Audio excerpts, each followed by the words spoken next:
제가 지금 목소리가 조금 맹꽁이 소리가 나가지고 좀 죄송합니다. 이 코가 막혀가지고. 자, 우리 전에 제가 중동부 헌신 예배를 통해서 우리의 참된 헌신의 시작은 바로 우리가 참된 믿음을 통해서 그렇게 구원에 이르게 되는 것으로 우리의 모든 참된 헌신의 시작됨을 그렇게 말씀을 나눈 적이 있습니다. 그래서 오늘은 그렇다면 우리가 참된 구원에 이르기 위해서는 우리가 쉽게 빠지기 쉬운 여러 가지 함정들에 빠지지 않아야 되는데, 그 중에 큰 함정 중에 하나가 바로 잘못된 확신을 가지는 경우들이 있어요. 그래서 오늘 그것들에 대해서 한번 살펴보겠습니다. 자, 여러분, 제가 한번 질문을 드려볼게요.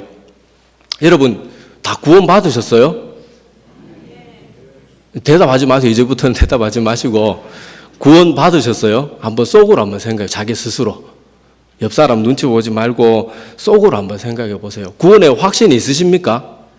대답하지 마세요. 그냥 제가 질문 드릴 때는 대답 안 하셔도 됩니다. 저는 대답 안 해도 전혀 기죽지 않기 때문에 대답 안 하셔도 되고, 저는 이런 질문들을 통해서 정말 자기 자신을 솔직하게 돌아보길 원하기 때문에 차라리 대답 안 하셨으면 좋겠어요. 정말 구원 받으셨는지, 정말 내가 구원에 대한 확신이 있는지 스스로 한번 생각해 보면서 오늘 말씀을 한번 나눠보려고 합니다. 그렇다고 우리가 신앙생활을 하는데 구원의 확신이 필요 없는 거 아닙니다. 우리는 신앙생활을 할 때 구원의 확신이 꼭 필요합니다. 왜냐하면 우리가 조금만 잘못해도 나 지옥 백성 아닐까? 조금 잘하면 나 천국 가기 충분한 사람이지. 그런 식으로 우리가 양극단에 왔다 갔다 해서는 안 되거든요. 구원의 확신이 있어야 되는데, 이 구원의 확신, 그리고 구원의 모든 권한은 내가 구원의 확신을 가진다고 구원받는 것도 아니고, 내가 구원받고 안 받고에 대한 모든 권한은 누구에게 있겠어요? 하나님께만, 오직 삼위 하나님께만 있기 때문에 우리는 구원의 확신을 가지지 말란 말은 아니에요. 구원의 확신을 가지긴 가져야 되는데 내 자신의 구원에 대한 확신을 점검해 볼 필요는 분명히 있습니다. 자, 오늘은 성경 말씀을 이렇게 자막을 띄우려고 그러니까 오늘 분량들이 많은 부분이 많아서 그냥 오늘 찾아볼게요. 자, 먼저 우리 고린도후서 13장 5절인데 신약 성경 약 300페이지쯤에 있습니다. 고린도후서 13장 5절입니다. 신약 성경 300페이지쯤에 있습니다. 고린도후서 13장 5절.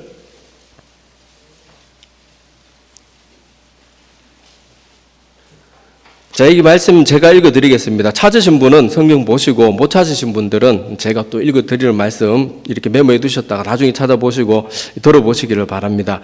자, 여기 보면 성경이 분명히 우리에게 이렇게 권장을 하고 있어요. 너희는 믿음 안에 있는가? 너희 자신을 시험하고, 그러니까 테스트 해보란 말입니다. 너희 자신을 확증하라. 예수 그리스도께서 너희 안에 계신 줄을 너희가 스스로 알지 못하느냐?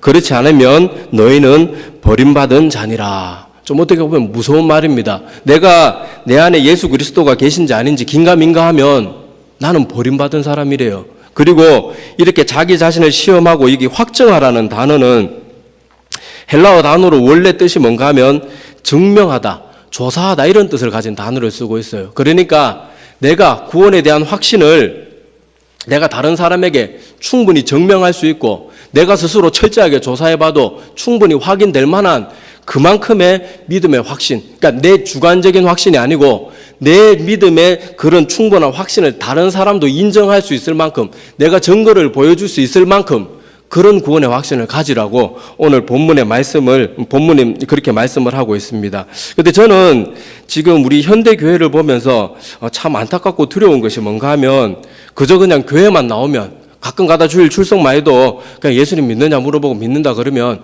당신 구원 받았습니다. 너무도 쉽게 그렇게 말해버리는 것에 대해서 저는 솔직히 굉장히 두려움을 느낍니다. 왜냐하면 만약에 그 사람이 진짜 믿음이라서 구원받는 믿음이 있으면 괜찮은데 그 사람이 그냥 참된 믿음이 없이 그냥 그렇게 말할 수도 있거든요. 그리고 그 예들은 나중에 뒤에서 또 찾아볼게요. 자, 그런데 그런 믿음일 수 있는데 아직 참된 믿음에 이르지 못한 사람에게 당신은 구원받았습니다. 그렇게 말을 해버리면 그 사람 그냥 내 기분 내킬 때 한 번씩 주일날 나와서 예배드리고 그냥 대충 이렇게 신앙생활 해도 구원받는 거구나. 그러고 그냥 그 상태에서 머물러요. 참된 회개도 없고 참된 회심도 없고 예수 그리스도를 자신의 왕으로 모셔드리는 그런 참된 믿음이 없이 한평생 그냥 그렇게 살다가 끝나버릴 수가 있어요.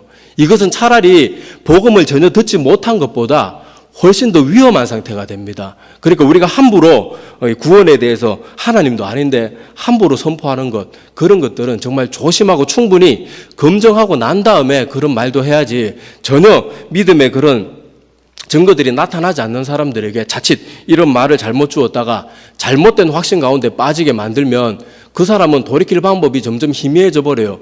난 구원받았다 그러던데 뭐 이 정도만 생활해도 되지. 뭐 자꾸 까다롭게 그렇게 제대로 믿으라고 자꾸 그럽니까? 뭐 믿음으로만 구원받지 행하면 아무 상관도 없는데 왜 자꾸 그러십니까? 그런 식으로 오히려 조금 그냥 선무당이 사람 잡는다고 조금 아는 성경 지식 때문에 오히려 그 영혼이 철저하게 멸망에 이르게 되는 그런 일들이 지금도 많이 일어나고 있어요. 제가 아는 이 말이 과장된 말이 아니고 지금 우리 주변에도 많이 일어나고 있다는 것을 이 자리에 있는 우리 모두가 다 인정할 수밖에 없을 거예요. 그러니까 우리가 이런 것들을 조금 더 말씀을 통해서 살펴보고 우리가 잘못된 확신에 얼마든지 빠질 수 있다는 것을 한번 살펴보려고 합니다. 자, 오늘 말씀에 읽었던 본문 말씀에 보면 두 명의 사람이 등장을 해요. 자, 두 명의 사람 중에 첫 번째 사람은 바리새인이고 또 한 명은 세리였습니다.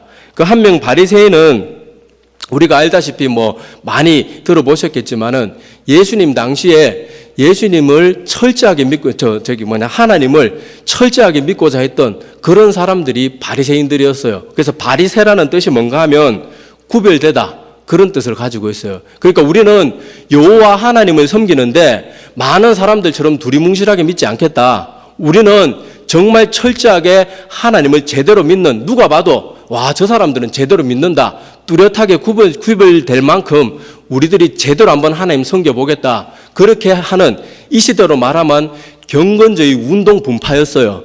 그래서 바리새인이라고 말하면 우리는 구별된 사람들이다, 그런 뜻이에요. 그러니까 바리새인들은 하나님을 철저하게 따르기 위해서 모세오경에 나오는 그 율법 외에도 장로들의 유전이나 그런 세부 사항들까지 하나하나 만들어가지고 철저하게 종교 생활을 했던 사람들이 바로 바리새인들입니다. 그래서 오늘 말씀에도 보면 저는 뭐 일주일에 2번 금식하고 뭐 11조를 철저하게 드리나이다, 뭐 이렇게 말하잖아요. 그죠? 그런 것처럼 이렇게 바리새인들은 예수님 당시에 그 유대교 하나님을 철저하게, 여호와 하나님을 철저하게 믿고자 하는 그런 운동이었어요. 그래서 이 바리새인들 중에는 서기관도 포함될 수 있고 대제사장도 포함될 수 있습니다. 그래서 이 바리새라는 것은 바리새인은 특별한 딱 누구 태어날 때부터 신분으로 주어지는 게 아니고 이렇게 경건하게 살고자 하는, 그리고 거기에 몸담고 철저하게 그런 바리새적인 규칙들을 지켜나갔던 사람들의 모임이 바리새인이에요. 그래서 바리새인은 서기관, 대제사장들도 다 포함할 수 있는 개념입니다. 자, 이런 사람이 한 명이 있었고요. 또 한 명은 세리였습니다. 세리는 예수님 당시에 인간 취급도 받지 못했습니다. 왜 그런가 하면 예수님 당시에 이스라엘은 로마의 전쟁에 패해가지고 로마의 식민지가 되어 있었어요. 과거 우리나라가 일본에게 패망해가지고 그렇게 일본의 속국이 되어 있었던 것처럼 이스라엘도 똑같은 상황이었습니다. 로마 제국에 그렇게 속국이 되어서 로마 제국에 세금을 바치면서 그렇게 살고 있었는데, 여러분 한번 생각해 보세요. 당시 로마는 전 세계를 다 지배하고 있었습니다. 그런데 로마 제국에서 그때마다 관리를 뽑아가지고 세계 곳곳에 세리를 파견하려고 그러면 그게 현실적으로도 문제가 많았고, 또 그때마다 언어 교육 시키고 그런 거 힘들잖아요. 그리고 또 세금을 제대로 걷어들이려고 그러면 그 지역에 대해서 누가 돈 많은 사람인지 누가 돈 없는 사람인지 잘 알아야 되잖아요. 그래서 로마 제국은 어떤 방법을 썼는가 하면 그때 당시 식민지들로부터 세금을 제대로 걷어들이기 위해서 로마에서 제대로 이렇게 된 관리들을 바로바로 파견한 게 아니고 그 중에서 로마 제국의 말을 잘 따르는 그런 세리들을 세웠어요. 그리고는 그 세리들을 통해서 그 로마 제국에 받아야 될 조공들, 세금들, 이런 것들을 걷어들인 거예요. 그러니까 한번 생각해 보세요. 유대인의 입장에서 지금 나라를 빼앗긴 것도 서럽잖아요. 우리나라도 옛날에 일본한테 나라 뺏겼을 때 얼마나 가슴을 치고 눈에 피눈물 나는 그런 시절을 보냈잖아요. 그런데 동족이란 사람이 동족들로부터 돈을 걷어가지고 로마 제국에 바치는 거예요. 그러면 그 사람들 볼 때 우리 기분이 어떻겠어요? 별로 좋을 리가 없죠. 그래서 인간 취급도 못 받았는데 여기서 끝이 아니에요. 세리들은 이렇게 열심히 세금을 걷어가지고 로마 제국에 갖다 바친다고 로마 제국으로부터 야, 너희들 잘했다. 그러면서 무슨 월급을 주거나 무슨 돈을 이렇게 주고 뭐 공로를 취하하고 그러지 않았고 로마가 세리들에게 준 것은 딱 하나. 세금을 걷어들일 수 있는 권한밖에 안 줬어요. 그리고 말 안 듣는 놈 있으면 말해. 우리가 로마 군사들 동원할 테니까 이렇게 권한밖에 안 준 거예요. 그래서 세리들은 어떻게 했는가 하면 만약에 우리 김천지, 지금 우리 김천이 이스라엘이라 치고 김천 지역에서 만약에 할당된 한 해 세금의 양이 만약에 100억이라 그럽시다. 그러면 로마 제국에 100억만 어쨌든 갖다 주면 돼요. 그런 자기가 얼마를 걷든지 100억만 갖다 납입을 하고 나머지는 자기 멋대로 착취할 수 있었어요. 그래서 여러분 삭개와 같은 세리들은 다 부자잖아요, 보면은. 그러니까 오죽했겠습니까? 안 그래도 하나님 율법대로 살기 위해서 몸부림치는 그 유대인들이 세리를 볼 때는 기분이 어땠겠어요? 저건 인간도 아니에요. 막 상종도 안 하고 실제로도 세리들이 오면 바리새인들과 같은 사람들은 아예 길을 둘러갔다고 그렇게 역사의 기록들에 보면 기록되어 있고 세리들도 알아서 그런 자리 피했고 완전히 그냥 별개의 삶을 살았어요. 그러니까 이 복음서의 기록도 보면 예수님께서 세리들과 죄인들과 함께 밥 먹을 때 바리새인들이 이해를 못 하잖아요. 이런 배경들이 있었기 때문에 그렇습니다. 자, 그런데 오늘 이 바리새인과 세리들이 같은 성전에서 기도를 드리고 있었어요. 그죠? 그런데 예수님이 보는 시각은 우리와 전혀 다릅니다. 전혀 달라요. 자, 우리 생각 같아서는 바리새인들, 지금 이 시대로 말하면 경건주의 운동에 빠져가지고 철저하게 11조 드리고 매일매일 금식 이렇게 뭐 일주일에 몇 번씩 정해가지고 금식하고 구제사에게 절대로 빠지지 않고 모든 공예배에 철저하게 참석하는 그런 사람들이 있고, 한 명은 하여튼 세상에서 손가락질 받을 그런 만한 짓을 하면서 그렇게 사는 사람이 기도를 하고 있는데, 오늘 주님께서 오늘 판단을 내린 것을 보면 예수님이 이 바리새인의 기도는 들어보시고는 저 사람은 의롭지 않다 그렇게 말하고, 세리는 자기는 지금 너무 부족해서 기도하는데 하늘을 우러러 고개도 들지 못했다고 기록이 되어 있어요. 그런데 예수님께서 뭐라고 말합니까? 오늘 본문 말씀 누가복음 18장 14절에 이렇게 기록이 되어 있습니다. 내가 너희에게 이르노니 이에 저 바리새인이 아니고 이 사람이 의롭다 하심을 받고 그의 집으로 내려갔느니라. 무릇 자기를 높이는 자는 낮아지고 자기를 낮추는 자는 높아지리라 하시니라. 이렇게 기록이 되어 있습니다. 그러니까 예수님께서 보실 때 이 바리새인은 그렇게 교만한 마음으로 기도하고 자기는 무엇인가 나보다 더 하나님께 인정받을 만한 사람이 없다는 확신에 차서 기도했지만은 실제로는 하나님께 인정받지 못하는 거예요. 그리고 세리는 자기가 죄인이라는 것을 알고 감히 고개도 들지 못하고 그렇게 주님 앞에 아이고 하나님 제가 죄인입니다. 그렇게 고개도 들지 못하고 그렇게 한탄만 하다가 돌아갔지만은 오히려 예수님이 볼 때는 그 세리의 기도가 더 진실되고 그렇게 하나님께 의롭다고 인정받기까지 하는 그런 모습으로 돌아갔던 것이죠. 그리고 실제로 바리새인들은 예수님 복음서의 다른 기록에도 보면은 예수님께서 직접 말하기를 화 있을진저 외식하는 서기관들과 바리새인들이여 너희는 천국 문을 사람들 앞에서 닫고 너희도 들어가지 않고 들어가려 하는 자도 들어가지 못하게 하는도다 이렇게 말하면서 그들이 절대로 천국에 갈 수 없는 마음의 상태라는 것을 그렇게 다시 한번 짚어주는 장면들이 복음서에 보면 여러 번 기록이 되어 있습니다. 자, 그래서 오늘 원래 이 본문의 말씀의 주제는 겸손인데 오늘은 이 겸손이 아니고 잘못된 확신을 가지고 있는 사람들의 모습을 오늘 말씀을 통해서 살펴보기 위해서 이 본문을 같이 읽었습니다. 자, 여기 보면 바리새인은 기도하는 모습 보니까 어때요? 자기만은 철저하게 구원받았을 거라고 확신에 차 있습니다. 그런데 실제로 예수님의 판단은 뭐예요? 아, 너는 아니다. 너는 아니야. 그거고 세리는 지금 구원의 확신이 있어요, 없어요? 전혀 없는 상태예요. 나 같은 사람이 구원이나 받을 수 있을까? 나같이 죄 많은 사람이 어떻게 하나님 앞에 설 수 있을까? 그렇게 지금 처절한 마음으로 주님 앞에 서 있는데 주님께서는 자기 스스로 구원의 확신을 가지고 있었던 세리는 물리치시고 오히려 구원의 확신은 눈꽃만큼도 없었던 그 세리는 주님께서 받아주시는 것을 우리가 말씀을 통해서 볼 수가 있습니다. 그래서 다시 한번 강조드리지만은 우리가 신앙생활을 하는 동안 구원의 확신은 꼭 필요해요. 자꾸 내가 구원받았니 안 받았니 그런 거 갖고 자꾸 흔들려서는 안 되지만은 구원의 그런 모든 권한은 하나님께 있기 때문에 내 자신의 구원에 대한 것을 한번 철저하게 점검해 보는 일은 살아가는 동안 한 번씩은 꼭 필요합니다. 그래서 이 말씀을 드리는 겁니다. 그래서 또 다른 성경의 예를 한번 더 찾아볼게요. 우리 사도행전 8장으로 가겠습니다. 사도행전 8장, 신약성경 페이지 수로는 약 200페이지쯤이 되겠네요. 8장 9절부터 한번 보시기를 바랍니다.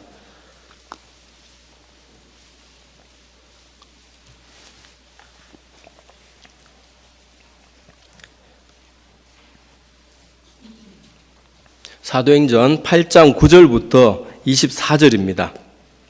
자, 워낙 분량이 많아가지고 다 읽지는 않고 중요한 것들만 그렇게 하나하나 살펴볼게요. 자, 먼저 9절에 보면 이 시몬이라 하는 마술을 행했던 시몬이라는 사람이 등장을 합니다. 자, 그런데 이 마술사 시몬이 사도들과 또 주님의 제자들이 여러 능력을 행하는 것을 보고 이제 주님 앞에 나오게 되었어요. 그래서 성경에 보면 오늘 사도행전 8장 13절을 한번 보십시오. 사도행전 8장 13절을 보면 이렇게 기록이 되어 있습니다. 시몬도 믿고 세례를 받은 후에 전심으로 빌립을 따라다니며 그 나타나는 표적과 큰 능력을 보고 놀라니라. 이렇게 기록이 되어 있습니다. 그렇게 놀라고 또 나중에 베드로가 있는 곳에 가서 베드로와 요한이 이렇게 안수를 하면 사람들이 막 방언을 하고 막 여러 가지 성령의 능력이 나타나는 것을 보고 베드로에게 이렇게 말합니다. 아, 그 능력을 제가 돈을 얼마든지 드릴 테니까 저에게도 그런 능력을 주십시오. 그렇게 말했다가 베드로에게 막 혼나는 그런 장면이 나오는데, 자, 20절을 한번 보세요. 20절. 사도행전 8장 20절. 그렇게 말하니까 베드로가 이렇게 대답을 합니다. 베드로가 이르되 내가 하나님의 선물을 돈 주고 살 줄로 생각하였으니 내 은과 내가 함께 망할지어다. 하나님 앞에서 내 마음이 바르지 못하니 이 도에는 내가 관계도 없고 분깃될 것도 없느니라. 이렇게 기록이 되어 있습니다. 그리고는 회개할 것을 요구하고 뭐 이렇게 말했는데, 여기 마술사 시몬은 여기서는 여기를 끝으로 더 이상은 성경에 등장하지 않아요. 자, 근데 이 마술사 시몬에 대해서 한번 가만히 보면, 자, 마술사 시몬은 세례를 받았습니다. 그죠? 세례 받았어요. 세례 받았다는 것은 결국 자기 입술로 신앙 고백을 했단 말이에요? 안 했단 말이에요? 했단 말이죠. 그런데 세례도 받고, 여기 보면 또 성경이 재밌는 단어를 쓰고 있는데, 여기 전심으로 따랐다 할 때 이 전심으로란 단어는 헬라어 사전을 찾아보면 그 쓰는 단어가 어떤 뜻을 가지고 있는가 하면 재밌어요. 끈질기게 성실하다. 뜻이 되게 재밌죠, 그죠? 성실하다는 단어가 헬라어 사전을 보면 끈질기게 성실하다는 그런 단어를 쓰고 있는데, 자, 여기 마술사 시몬은 빌립 집사를 따라다닐 때 자기 입술로 신앙 고백을 하고 물세례도 받고 또 빌립 집사를 따라다니면서 여러 가지 수종을 들면서 일할 때 끈질기게 성실함으로 자기가 하는 최선의 일을 다 했어요. 자, 이런 사람 우리가 볼 때는 어떤 것 같아요? 구원받았는 사람일 것 같아요? 아닌 것 같아요?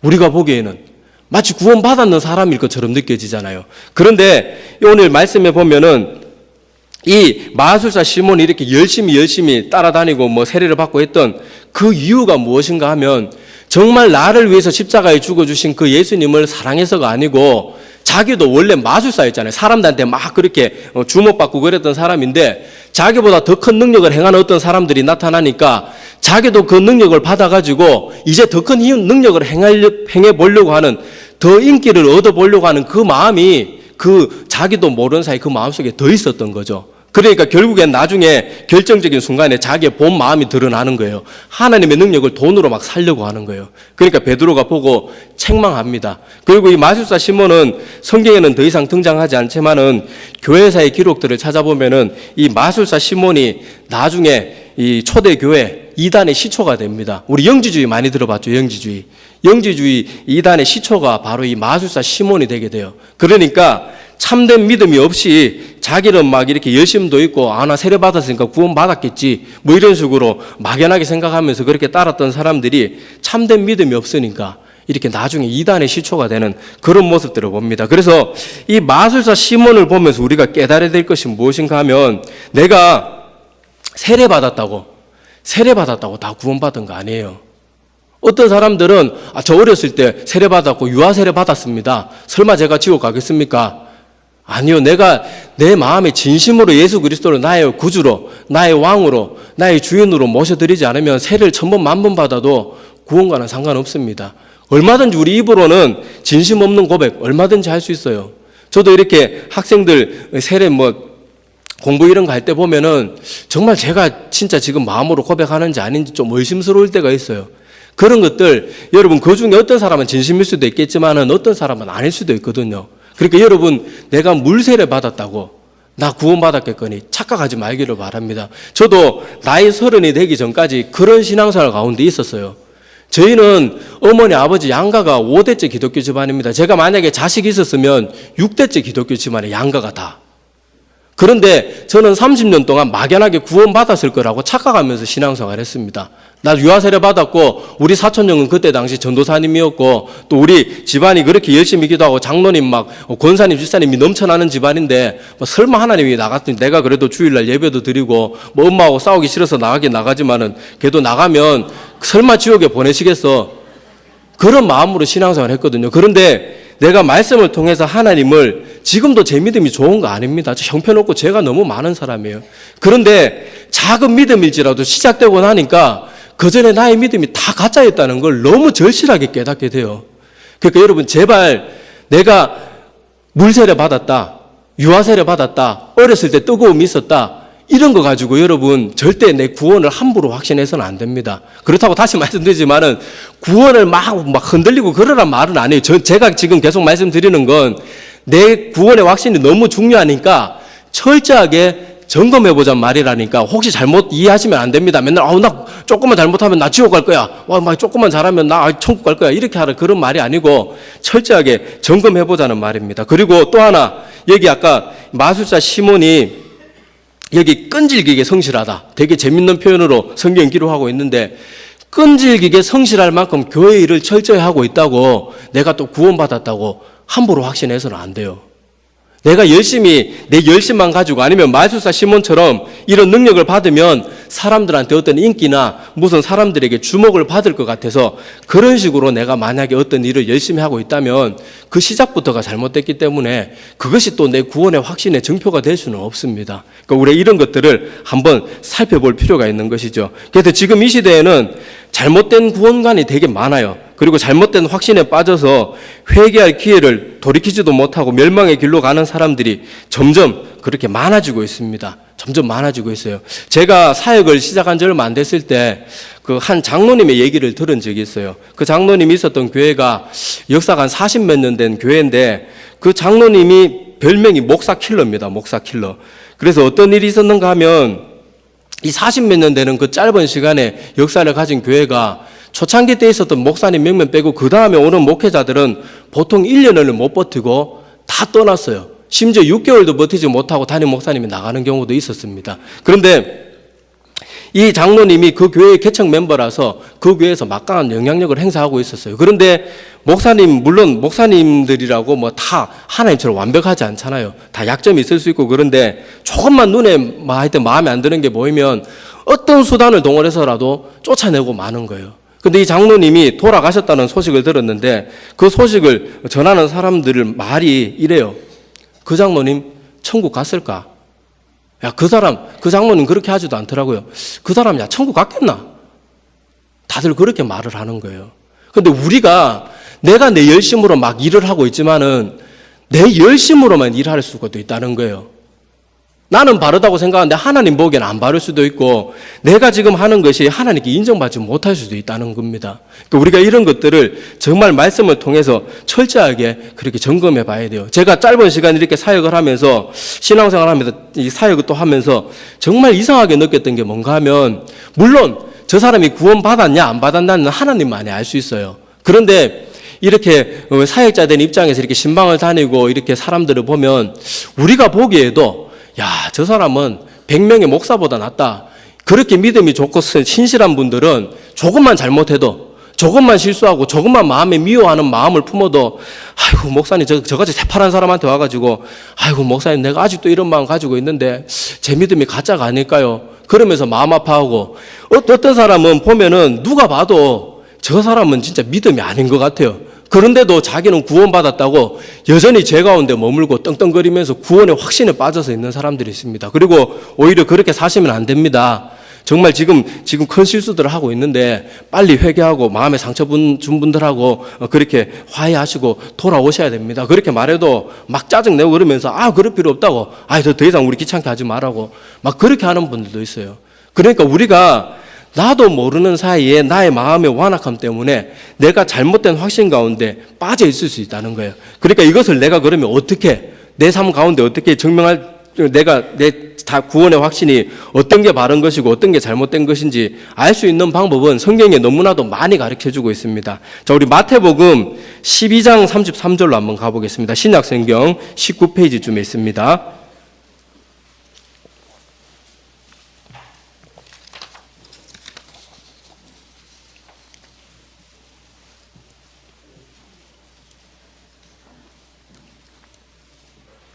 자, 마태복음 12장 33절에서 37절입니다. 자, 좀 빨리빨리 좀 시간이 많이 가가지고 빨리빨리 진행할게요.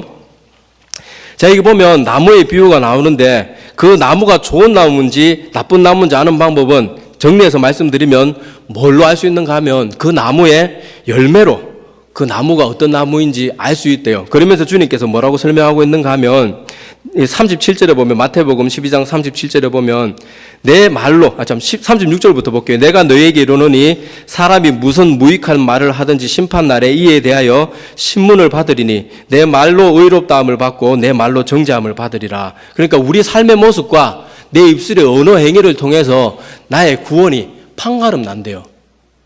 신기하죠? 믿음으로 그렇게 하겠다고 말씀 안 하시고 뭘로 판가름 낸대요?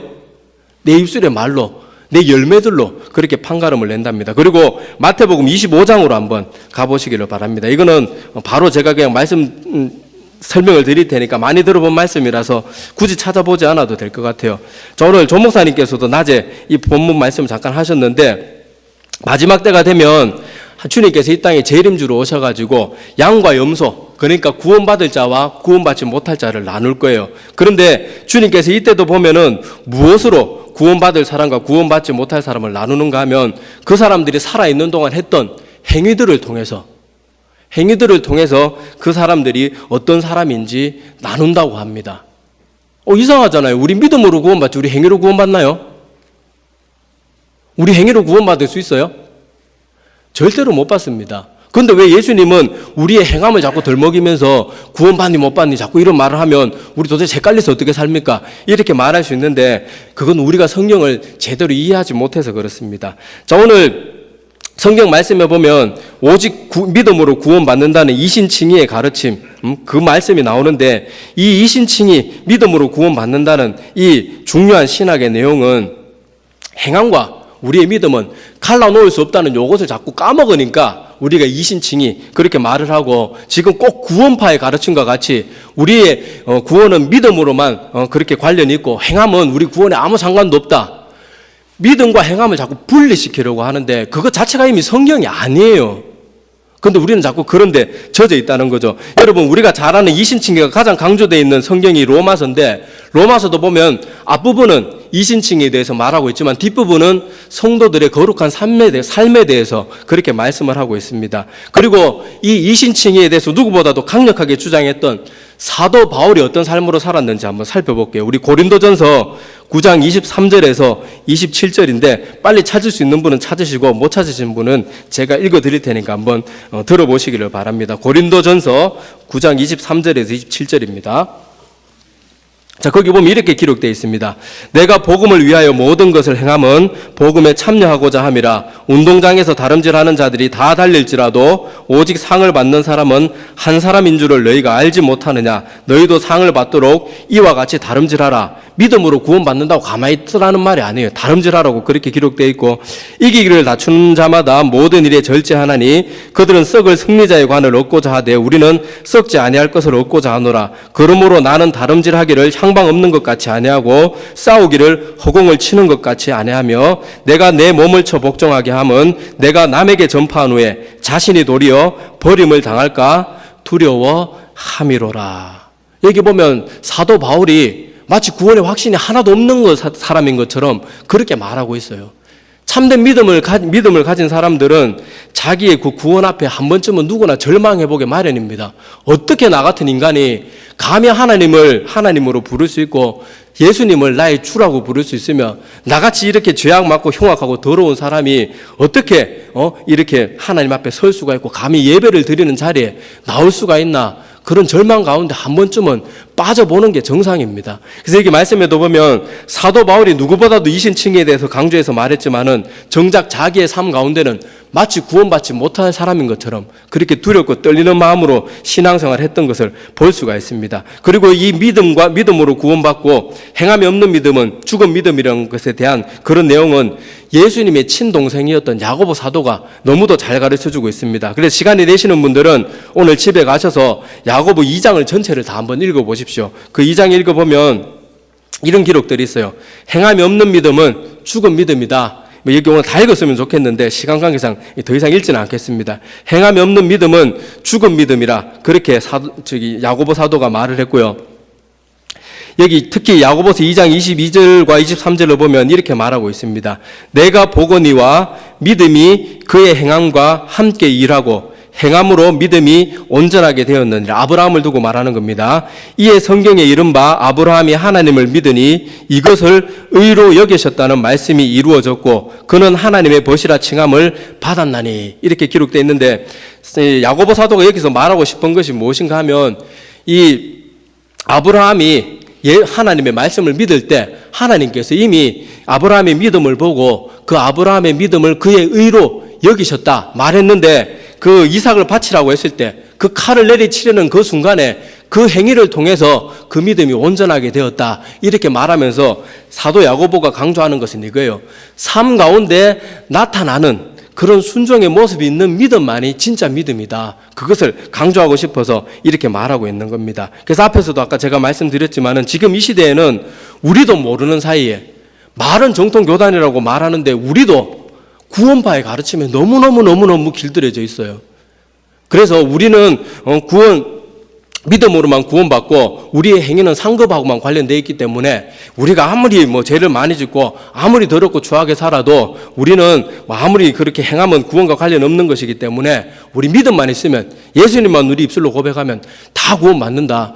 그렇게 말하는데 성경은 단 한 번도 믿음과 행위에 대해서 따로 떼놓고 말하는 적이 없습니다. 참된 믿음은 참된 행함이 반드시 따르게 돼 있어요. 그래서 어떤 사람들은 이런 질문을 해요. 저에게 와가지고 자, 어떤 사람이 이렇게 말해요.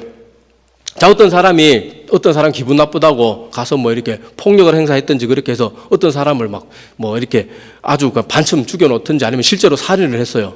그런데 그 죄 짓고 나서 나 예수님 앞에 죄 용서 받았어. 그러고 또 가서 또 죄를 저지르고 나 하나님 앞에 가서 용서를 구했으니까 또 용서 받았어. 그럼 가서 또 같은 죄를 저지르고 계속 이것을 반복하는데 그때도 계속 나와서 죄 용서를 빌면 그 사람 구원 받느냐. 이런 식의 질문들을 많이 여러분도 한번 들어보셨을 거예요. 비슷한 질문도 들어보고. 그러면 우리는 대답은 어떻게 해요? 아무리 많은 죄를 지어도 하나님은 용서해 주십니다라고 말은 하지만 여러분 마음은 어떻습니까? 속으로 솔직히. 이해가 돼요, 그게? 이해 안 되죠? 안 되는 게 당연히 우리의 영혼은 하나님께서 창조하셨기 때문에 본능적으로 뭐가 잘못됐다는 건지 압니다. 중요한 것은 여기서 잘못된 게 뭔가 하면 질문 자체가 잘못됐어요. 정말 하나님 앞에 참회하고 정말 참된 회개를 한 사람은 가서 다시 살인하고 다시 폭력을 행사하고 다시 그렇게 죄 가운데 계속해서 빠져들지 않아요. 물론 연약해서 참다 어쩔 수 없이 그렇게 또 하는 그런 거에 있을 수 있겠지만은 그냥 나 죄 지었으니까 가서 용서받고 또 죄 지어야지 이런 식으로는 신앙생활 하지는 않는다는 거예요. 그런데 우리는 지금 이 시대에 하나님의 말씀을 온데간데 없고 하나님의 말씀보다 무슨 수학 공식과 같은 신학이 하나님 말씀보다 위에 있는 거예요. 그렇다 보니까 모든 것을 그 신학 공식에 대입해가지고 그 공식대로만 모든 것을 설명하려고 하다가 보니 오히려 하나님의 말씀이 더 이해가 되지 않고 하나님의 말씀이 이상하게 느껴지는 시대가 되고 말았어요. 아까도 말했다시피 우리는 오직 믿음으로만 내 죄 용서함을 받을 수 있고 믿음으로만 구원받을 수 있는데 하나님이 왜 우리의 행위를 가지고 심판하는지에 대해서 이해를 못하는 거예요. 그런데 그걸 누구한테 묻지도 못합니다. 왜 그렇게 하냐고 무슨 핀잔이라도 들을까 봐. 근데 성경은 다시 강조드리지만은 단 한 번도 믿음과 행위를 따로 설명한 적이 없어요. 특히나 여러분 예수님이 이 땅에 오셨을 때 믿음에 대해서 많이 말씀하셨을 것 같아요. 행함에 대해서 많이 말씀하셨을 것 같아요. 복음서, 사복음서 중에 아무거나 하나만 잡고 오늘 저녁에 읽어보십시오. 복음서 하나 정도는 2-3시간 만에 읽을 수 있습니다. 예수님은 우리의 거룩한 삶의 모습, 아버지 뜻대로 행하는 모습에 대해서 훨씬 더 말씀을 많이 하셨어요. 그런데 우리는 언젠가부터 우리가 믿기만 하면 모든 죄가 다 용서받고 우리는 얼마든지 죄 지어도 되는 것처럼 대놓고 이렇게 표현은 못하지만은 우리는 마음속에 그런 생각을 다 가지고 있어요. 그리고는 아까 말했던 것처럼 청년들이나 이런 사람들이 그런 질문을 가지고 와서는 분명히 이 말에 목사님은 그래도 용서해 주실 것이라고 대답할 수밖에 없다는 걸 압니다. 그리고 그 대답을 듣고는 뭘 하길 원하는가 하면 자기가 지금 빠져있는 죄에 대한 면죄부를 얻길 원하는 거예요. 자기의 죄에 대해서 성경적인 뒷받침을 받길 원하는 거예요.